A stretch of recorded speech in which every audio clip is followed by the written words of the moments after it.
જય માતાજી મિત્રો, હર હર મહાદેવ। અમૃત બાપાના મસાણી મેલડી માતાના સાનિધ્યમાં લાખો ભક્તોના દુઃખ દૂર થઈ ગયા। પણ અમૃત બાપાના મેલડી માના સાનિધ્યના અંદર નહીં, દુનિયાના મેલડી માતાના સાનિધ્યના અંદર એવા ચમત્કાર થતા જોયા છે, જે તમે સાંભળશો તો તમે પણ ચોંકી જશો। મિત્રો, એક ભાઈએ એવી માનતા માની હતી। એ ભાઈ ઇન્ડિયાના બહાર રહેતા હતા, એટલે કે ઓસ્ટ્રેલિયામાં રહેતા હતા।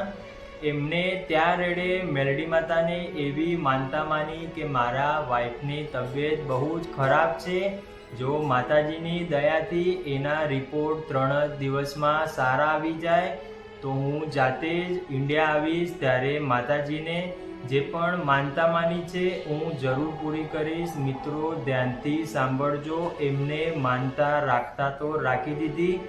માતાજી કરતા હરતા હતા। એમનું ઘોડિયું મન ભાળીને 3 જ કલાકના અંદર સફળ થઈ ગયું, અને પછી જે ચમત્કાર થયો એ સાંભળીને પણ તમે ચોંકી જશો।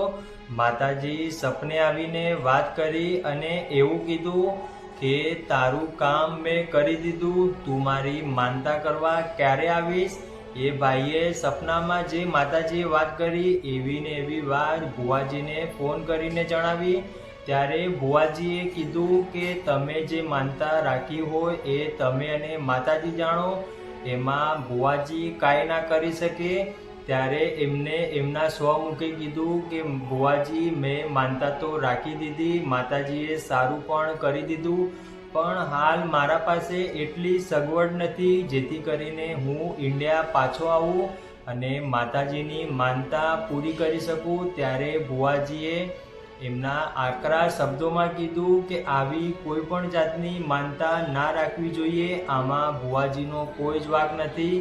જો માતાજી અહીં બેઠા કોઈ મને સંકેત આપશે તો હું તમને જરૂર જણાવીશ। બાકી જો 3 દિવસનું કામ 3 કલાકમાં થઈ જતું હોય તો બીજા 3 કલાકમાં એ કામ એવું ને એવું થઈ જાય। એ વાત તમે પણ સ્પષ્ટ રીતે જાણો છો। ત્યારે પછી ના છૂટકે ભુવાશ્રીને કહેવું પડ્યું કે તમે ત્યાં રેડે પણ માતાજીને કગરી પડો અને ત્યાં રેડે માતાજીની માનતા રાખીને ભૂલચૂકનું એક શ્રીફળ વધેરી દેજો। અહીંયાથી હું માતાજીને તમારા માટે જરૂર પ્રાર્થના કરીશ। મિત્રો, આ વાતથી આપણને પણ એક શીખ મળી ગઈ કે જો આપણે કોઈ શહેરમાં રહેતા હોઈએ અને એવા ઠેકાણે જો માનતા માની હોય, એ ઠેકાણે ખરેખર આપણે ના જઈ શકતા હોય તો આવી માનતા ના રાખવી જોઈએ। જો ભાવ હોય, વિશ્વાસ હોય તો જો ગામના અંદર હનુમાનજીનું મંદિર હોય અને એ મંદિરના અંદર એક શ્રીફળની માનતા રાખી હોય તો પણ આપણું કામ અવશ્ય પૂરું થાય છે। ખાલી અને ખાલી ભાવ જોઈએ। જો ભાવ હોય તો આપણે કોઈ પણ સાનિધ્યમાં નહીં જઈએ તો પણ આપણું કાર્ય સિદ્ધ થઈ જશે। જો તમે અમારી ચેનલમાં નવા હોય તો ચેનલને સબસ્ક્રાઈબ કરજો, જેથી કરીને આવા તમામ વિડીયો તમારા સુધી પહોંચે। ત્યાં સુધી જય માતાજી મિત્રો, રાજી રહેજો।